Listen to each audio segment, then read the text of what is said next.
तर चला शिवशंभो मित्रांनो, आज श्रावण सोमवार आहे पहिला, तर आपण देवाला जाणार आहोत. तर मी आता आंघोळ केलेली आहे आणि आता देवाला जायचं आहे. इथं शेजारीच आहे मंदिर, तर चला देवाला जाऊया. बघा हे मंदिर आहे, तर कसं वाटतंय मंदिर बघा. हे वैष्णव माता मंदिर आहे, त्यामध्ये शिवजीचं पण मंदिर आहे. बघा याचं इन्फ्रास्ट्रक्चर काय भारी, तुम्हाला दाखवतो मी पुढे जाऊन. चला थोडं आतमध्ये.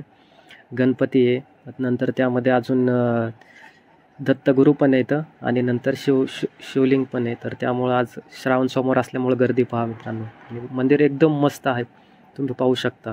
हे बाहेरून पण आतमधलं पण इन्फ्रास्ट्रक्चर पाहू शकता, किती मस्त आहे ते बघा. आणि प्रसाद घेतलेला आहे, राजगिराचा लाडू माझ्या मित्रासोबत मी खात आहे. नंतर एकदम मस्त बाहेर आलेलो आहेत. आता दर्शन वगैरे झाले, बाहेरून सुद्धा दाखवतो मी मंदिर. बघा श्री वैष्णव माता धाम कसं दिसतंय ते. आता उपवास असल्यामुळे काहीतरी केळी वगैरे घ्यावं म्हटलं, तर दुकानात आलेलो आहे. चल त्याला केळी घेतोय. केळी कशी बघावं विचारावं लागेल दुकानदार. केळी आणायला गेलो आणि चिप्स आणि सगळंच घेऊन बसलो. उपवास तर धरला आहे.